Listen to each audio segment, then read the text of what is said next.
తెలంగాణలో ఎస్ఐఆర్ ప్రక్రియ ప్రారంభమైంది.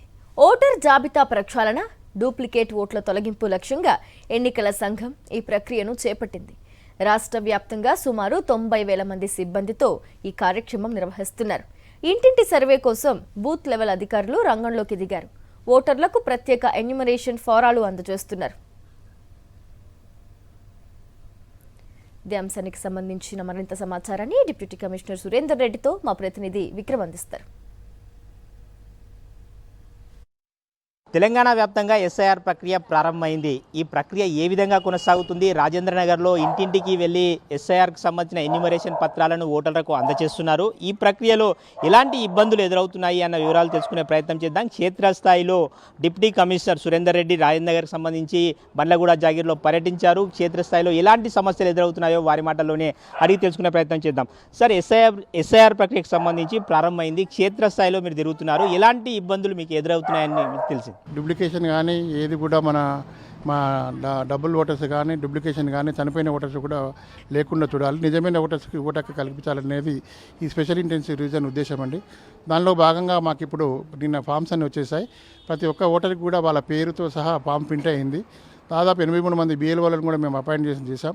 వాళ్ళందరూ కూడా ఆ ఏరియా మీద అవగాహన కల్పించి అందరికీ ట్రైనింగ్ క్లాస్ కూడా కండక్ట్ చేయడం జరిగింది.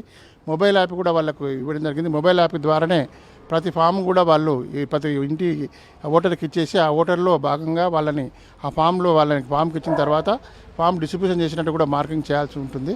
దాని ద్వారా ఇచ్చిన తర్వాత కూడా మళ్ళీ అదేవిధంగా ఫామ్స్ తీసుకున్న తర్వాత వాళ్ళు 2002లో ఓటర్ ఎక్కడ ఉన్నారో వాళ్ళ పర్టికులర్స్ కూడా వాళ్ళు నమోదు చేసుకోవాల్సి వస్తుంది. ఒకవేళ ఈ 40 ఏళ్ళ పైన వాళ్ళు ఉంటే 2002 వాళ్ళ ప్రొజని వాళ్ళ తండ్రులు ఎక్కడున్నారో చూసుకొని ఆ ఫామ్స్లో పర్టికులర్స్ రాసేసి వాళ్ళు సంతకం పెట్టి ఇచ్చేస్తే ఓటర్లు అప్పుడే మన BLO గారు తీసుకొని ఆ ప్రక్రియను అంతా చేపడతారు. ఇక్కడ ముఖ్యంగా ఈ బండ్లగూడ జాగీర్లో ఏంటంటే చాలామంది ఇక్కడ బయట వాళ్ళు చాలామంది ఉన్నారు. ఇక్కడ అంతే కొంతమంది ఇల్లుల్లో ఇప్పుడు ఫర్ ఎగ్జాంపుల్ ఒక ఇల్లు చూసాం. ఇల్లు వాళ్ళు 12 ఇయర్స్ కింద ఒక ఓట్లు ఉన్నాయి. ఇప్పుడు వాళ్ళు చూస్తే ఓనర్స్ వీళ్ళు ఉన్నారు, కానీ 6 మంది ఓటర్స్ కూడా ఇక్కడ లేరు. వాళ్ళు ఎక్కడ ఉన్నారు కూడా తెలియట్లేదు. ఇంటి ఓనర్స్ వాళ్ళని చెప్తే మాకు తెలియదని చెప్తున్నారు. ఇట్లాంటి వాళ్ళన్నింటిలో కూడా మేము షిఫ్టెడ్ కింద పెట్టుకొని వాళ్ళకు మళ్ళీ కూడా ప్రాసెస్ అక్కడ ఎలక్షన్ కమిషన్ ప్రాసెస్ ప్రకారం వాళ్ళకి ఫామ్ 7 అనేది ఇష్యూ చేసేసి వాళ్ళని ఏజ్ లిస్ట్లో పెడతాం. అదేవిధంగా ప్రతి ఇల్లు కూడా కవర్ అయ్యేటట్టు చూసుకొని ప్రతి నిజమైన ఓటర్ను కూడా మా ఓటర్ లిస్టులో పొందుపరిచే విధంగా చర్యలు తీసుకుంటాం. 2002 ఓటర్ జాబితాలో ఇతర రాష్ట్రాల్లో ఉండి ఇప్పుడు ప్రస్తుతం ఈ రాష్ట్రంలో ఉంటే ఏ విధంగా మ్యాపింగ్ చేశారు? ఇప్పుడు యాక్చువల్లీ ఎలక్షన్ కమిషన్ గైడ్లైన్స్ ఏంటంటే ప్రతి ఒక్క భారతదేశం పౌరుడు అయి ఉండాలి. ఫస్ట్ ఒక సిటిజన్కు ఒకటే ఓటు హక్కు కలిగి ఉండాలండి. ప్రతి ఒక్క ఓటర్ కూడా డ్యూయల్ ఓటర్ కలగకూడదు. అది ఎలక్షన్ కమిషన్ చట్ట ప్రకారము చర్యలు చేపట్టబడుతుంది. ఇప్పుడు అందరికీ కూడా ఇంతకుముందు వేరే ఉంది. ఇప్పుడు డిక్లరేషన్ అనేది తీసుకుంటున్నాం మేము. ఎందుకంటే ఎవరైనా తప్పు డిక్లరేషన్ ఇస్తే వాళ్ళ మీద ఎవరైనా కంప్లైంట్ చేస్తే వాళ్ళ మీద చర్యలు తీసుకోవడం జరుగుతుంది. ఎందుకంటే ఎప్పుడు కూడా ఓటు హక్కు అనేది ఒకరి దగ్గర వాడుకోవాలి. ఇక్కడ ఒక స్టేట్లో అక్కడ ఒక స్టేట్లో దేశమంతా ఓట్లు ఉండడానికి లేదు. అంటే ఇక రాజకీయ పక్షాల నుంచి ఏమైనా అభ్యంతరాలు వస్తున్నాయా సార్? ఎస్ఐఆర్ ప్రక్రియలో మీరు క్షేత్రస్థాయిలో పర్యటించి తెలుసుకుంటున్నారు కదా. ఇప్పుడు ముఖ్యంగా రాజకీయ పక్షాలన్నింటిలో కూడా మాకు ఎలక్షన్ కమిషన్ CEO గారు కానివ్వండి, డిస్ట్రిక్ట్లో మా కలెక్టర్ గారు కానివ్వండి, మా ERO గారు కానివ్వండి, మా లెవెల్ కానివ్వండి, అన్ని పొలిటికల్ పార్టీస్తో మీటింగ్ పెట్టాం.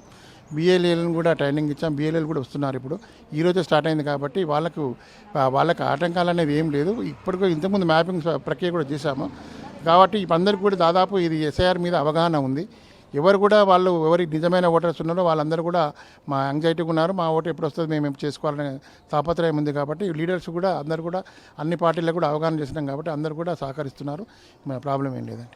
మొత్తం మీద చూసుకోవచ్చు ఎస్ఐఆర్ ప్రక్రియ హైదరాబాద్లో ప్రశాంతంగా కొనసాగుతుందని చెప్పుకోవచ్చు. ఓటర్లు అందరూ కూడా సహకరిస్తున్నారని చెప్పి డిప్యూటీ కమిషనర్ సురేందర్ రెడ్డి చెప్తున్నారు. వీడియో జర్నలిస్ట్ ముత్యం గౌడ్తో విక్రమ్, సాక్షి టీవీ, హైదరాబాద్. మరిన్ని అప్డేట్స్ కోసం ఛానల్ను సబ్స్క్రైబ్ చేయండి. నోటిఫికేషన్స్ కోసం బెల్ ఐకాన్ పై క్లిక్ చేయండి.